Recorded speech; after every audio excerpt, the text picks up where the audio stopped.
Hello friends, welcome to my YouTube channel Mysterious Podcast.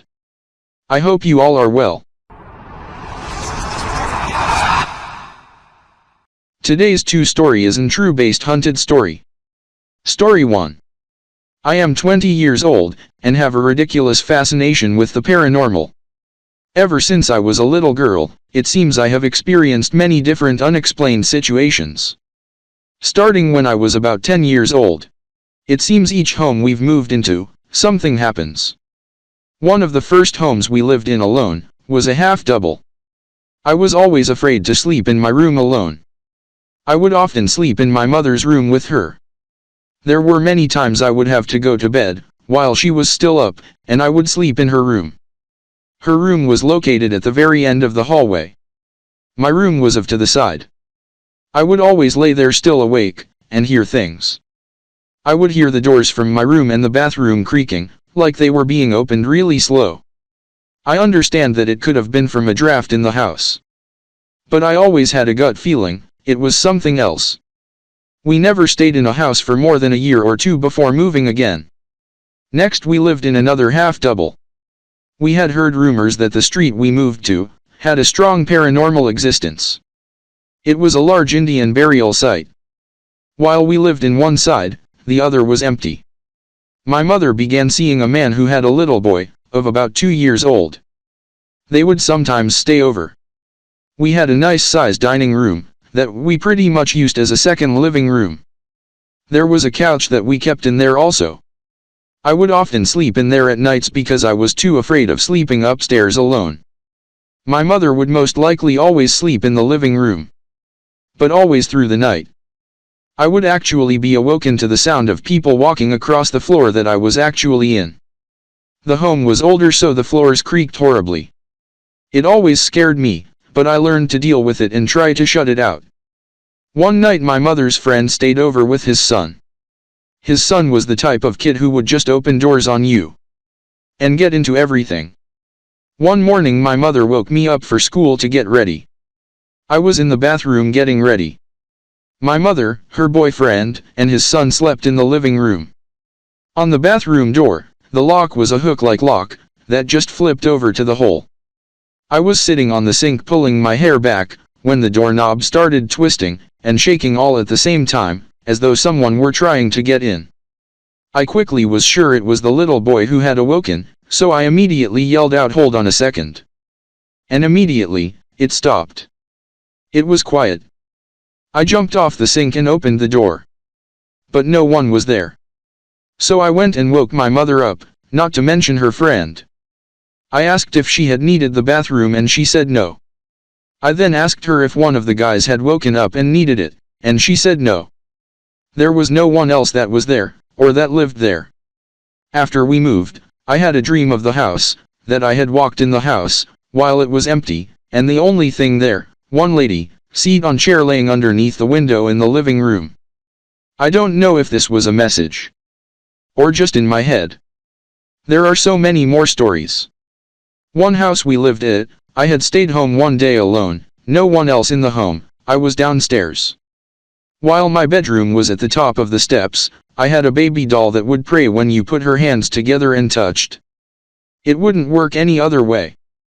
I was walking through when I heard the doll upstairs praying. I stopped at the bottom of the steps just listening, there was no other sounds at all. I called my mother hysterically crying and scared to death. And we just recently bought a home. We've lived here for a little over a year now. And we have had lots of things happen here. Within the first 2 months we lived here, things have happened. My bedroom has a huge closet with sliding doors. Inside them is a laundry chute that leads to the basement. And in very good condition we have a living room down there. But the washer and dryer is right beside the chute. One night I was talking on the phone, it was late. I heard what had sounded almost like a moaning sound of a man, it was very masculine. It sounded as it was coming from the basement. Before I went to my room to go to bed, my stepfather was playing video games in his room, which is directly across the hall from my roof. He is very into football, and gets into it, yelling and such. So at first I figured it was him, but I had been in my room for a few hours since he'd been playing.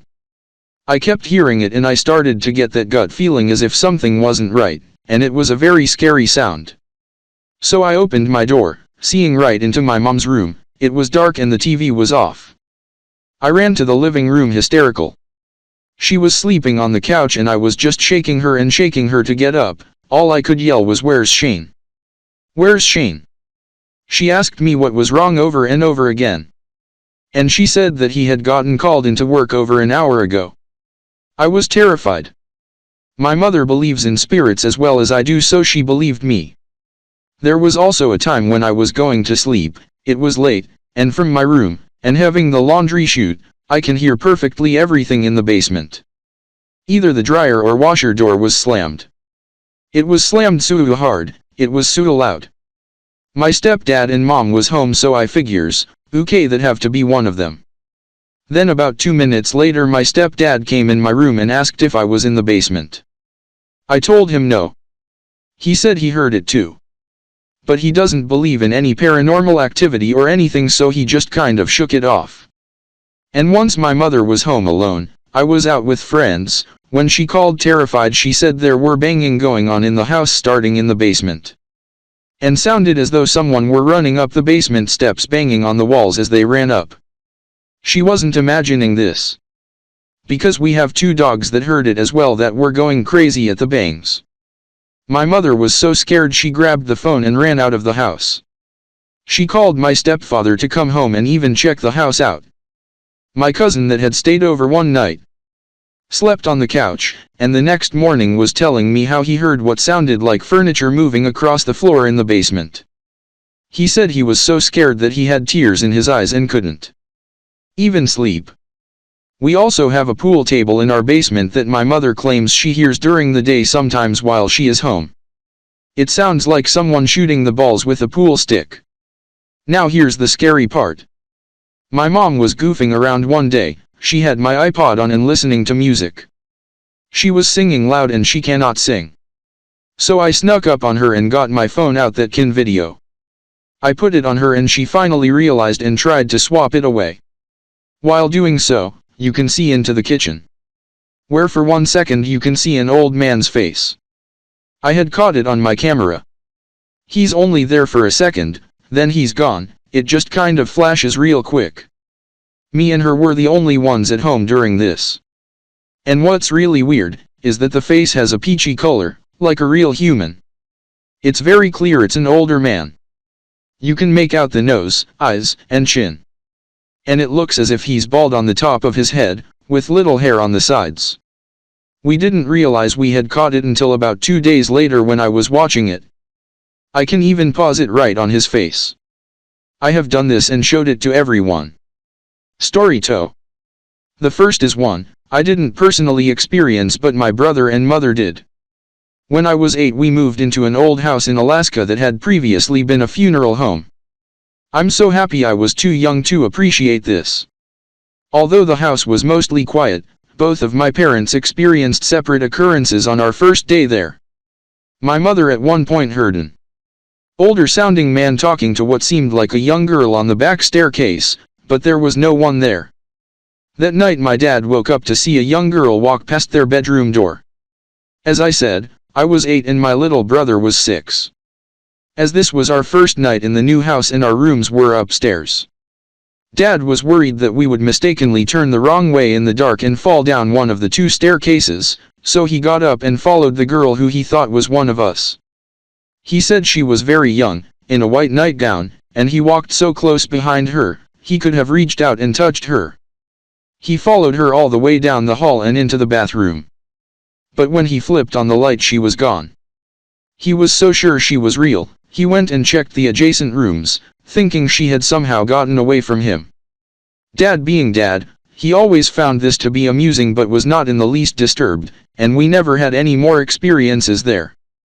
A few years later, I was 9, where Dad worked as a farmhand in exchange for a trailer to live in on the property. There had been several different farmhands over the years. And one had been run over in the driveway while working on his truck several years before. He had a wife and I believe a daughter at the time. The trailer was fairly small. maybe 35 feet long.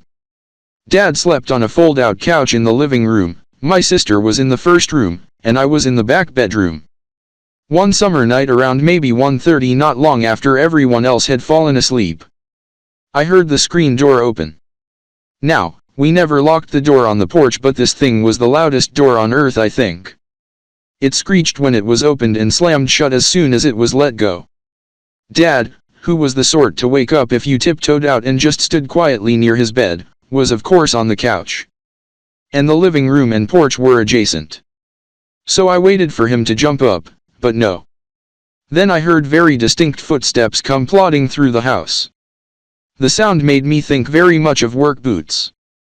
And like the person wasn't trying to be quiet, just walking through like they owned the place. I was entirely freaked out at this point, hardly even breathing, curled up under my covers. I listened as the footsteps walked from the porch to the mudroom, across the edge of the living room carpet, onto the hardwood kitchen floor and across. At the end of the kitchen was our refrigerator, to the right of where the hallway to the rooms began, and to the left was an old wood stove. Dad had put foil on the side of the fridge to help reflect heat, and I heard it ripple as if someone was walking past. The footsteps stopped right at the entrance to my sister's room, and that was it. I heard that exact sequence repeat 2 more times across the few years we lived there, I believe about once a year, always in the summer. After the first time it didn't bother me, and in fact I found it almost comforting. I had a sense it was the old farmhand coming in at night and checking in on his family as they slept. Here in North Carolina at my sister's house, about 11 years later, several of us who lived there had either odd experiences or feelings. The back half of the house had burned down at some point in the past, and that half always just felt weird, like there were people watching you. My sister used to hear the kitchen cupboards open and close at night, and her boyfriend laughed about it until he stayed over one night and heard it too. I never did, but one day I was sitting in the living room reading a Sylvia Browne book until I got myself thoroughly creeped out. I won't say I necessarily believe she's for real or not, how do you ever really know? But I still was worked up, so I went outside to the back porch. Standing just outside the big living room window, the cordless phone was on its charger sitting in the windowsill, and as I stood with my back to it, suddenly it turned on. I don't know how to describe it exactly. It was as if it was on speakerphone, but it was just dial tone. After about 15 seconds it turned itself off. I had had enough weird feelings about the house by then. So that did it for me, though I did actually go in, pick up the phone and say hello. But since I got no response, I grabbed my stuff and fairly well ran for the door, where I stopped and said, "Look, I am moving in 2 weeks, could you please leave me alone until then?" I never had another problem at the house, even when I moved back in several years later. However, a month or so after moving, I talked to my sister and we found we had the same odd feelings in the same places in the house, and on our own had taken to calling our roommate by virtually the same name. I called her Eleanor, she called her Ellen, while also having the sense there was a man as well that we had never seen, yet had a similar mental image of what he looked like. A later roommate also, without prodding, claimed the same areas of the house bothered him. Lastly, I have what my family affectionately refers to as my bathroom ghost. But there are times things can't be all my fault. I don't think. She has a fondness for temporarily stealing my things. And she follows me, even on vacation. My sister and I stayed with friends for a few days in Canada, and upon leaving I couldn't find my brush. All of my stuff was kept in one backpack, so it's not like there was a lot of searching to be done. I went all through their house, as this is a brush I've had since. Finally we left, telling them to just hang on to it if they found it. We left, and about an hour down the road I reached in my backpack for something, and there it was. Friends, what is your experience? Have you ever had this experience? Please do share by commenting. If you want to podcast your story, then mail your story to us. Our mail ID is given in the description below. Thank you for the listing. Friends, how did you like the story? I liked it. Please like it and share. Or subscribe the channel. Stay tuned to our channel to hear more such stories. Thank you very much for listening to the story.